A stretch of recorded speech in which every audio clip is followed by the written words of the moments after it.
চলো যাই হারিয়ে বহুদূর। বৃষ্টিমুখর দিনে সবাইকে শুভ বিকেল। আপনারা দেখতে পাচ্ছেন জাপানি সিল্ক ও অরিজিনাল জাপানি সিল্ক একটা কাপড়ে সুতার হাতের কাজের একটু ছোঁয়া। আমি যেটা ধরে আছি এটা হচ্ছে জামার হাতাতে একটু কাজ করেছি আর ওপরের বডির অংশে কাজ করেছি।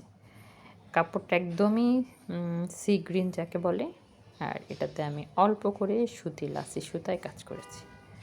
তো হাতার কাজটা আপনাদেরকে আমি একটু দেখাবো কীভাবে আমি জামার হাতার কাজটা করেছি। একদমই সহজ সেলাই, একেবারেই সহজ সেলাই, আমরা ইজিলি এটা শিখে যেতে পারবো। এখানে আমি হাতাটাতে তো বকলুম দিয়ে সেলাই করা, একটু মোটা ছিল আর ফ্রেম আটকানোর মতন তেমন জায়গা ছিল না, তার জন্য আমাকে এটা হাতে নিয়েই করতে হয়েছে। আর বকলুম ছিল বলে সুতাটা টেনে বের করতে কিঞ্চিত অসুবিধা হচ্ছিল, এর জন্য বারবার সুতাটা আটকে যাচ্ছিল। আমি ফ্রেম আটকাতে পারিনি বলে হাতে নিয়ে করতে হয়েছে। তো এই যে দেখতে পাচ্ছেন আমি আড়াআড়ি করে একটা সেলাই দিয়ে নিলাম। এরপরে ওইটাতে গিট্টু সেলাই যাকে বলে ওইটা দেব। আমি 3টা প্যাচ করে দিয়েছি, দিয়ে অপর পৃষ্ঠে দিয়ে বের করে ফেলেছি। আবার ফুলটা যেখানে কি বলে মাছিটা বা ফুলটা পাতাটা যেখান থেকে তৈরি হয়েছে ওখান থেকে আবার ত্রিভুজ আকারে আরেকটা পাপড়ি তৈরি করবো। এই যে এখান থেকে নিয়ে সেম টু সেম ওয়েতে ত্রিভুজের মতন শেপ আনতে আমি আঁকিনি, চোখের আইডিয়াতেই করে ফেলেছি। আপনারা এঁকে নেবেন অবশ্যই, তাহলে ঘরগুলো সমান হবে, ত্রিভুজটা সমান হবে। 1 2 3 প্যাচ দিয়েই সবগুলোতে আমি সবগুলো গিট সেলাই দিয়েছি।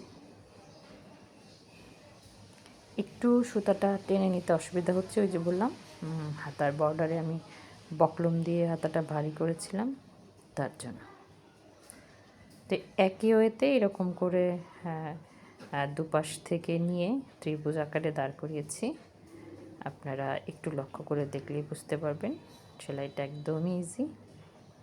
এভাবে দিয়ে আপনারা যে কোনো জামার হাতায়, শাড়ির পাড়ে, তাছাড়া বাচ্চাদের জামায়, বেবি ফ্রকগুলোতে, কোনো টপসের হাতায় এই সেলাইটা আপনারা অনায়াসে দিতে পারবেন। তো খেয়াল রাখতে হবে যে আমি কী ধরনের কাপড়ে, কী কালারের কাপড়ে কী কাজটা করে আসলে ফোটাতে চাচ্ছি। সুই সুতার কাজটা আসলে একটা মনের সৌন্দর্য ফুটে ওঠে। আপনি কেমন কালারের কাপড়ে, কেমন কোয়ালিটির কাপড়ে, কী ডিজাইনের কাপড়ে কী সেলাই দিতে চাচ্ছেন, সেটার উপরে কিন্তু এর সৌন্দর্য অনেকাংশে নির্ভর করে। একটা সেলাই আপনি সুতার কালারের ভিন্নতা দিয়ে তাকে বহুগুণ সৌন্দর্য বাড়িয়ে দিতে পারেন। এটা সম্পূর্ণ যার যার ব্যক্তিগত রুচিবোধের ব্যাপার। এই ক্ষেত্রে যে যত বেশি রুচিশীল, যার চয়েস যত বেশি ভালো, কাজটা তত বেশি ফোটে। তো এই কমপ্লিট হয়ে গেল হাতাটা। একেবারেই মিষ্টি একটা কালারের, মিষ্টি একটা সুতার কাজ। তো ভালো থাকবে সবাই, আল্লাহ হাফিজ।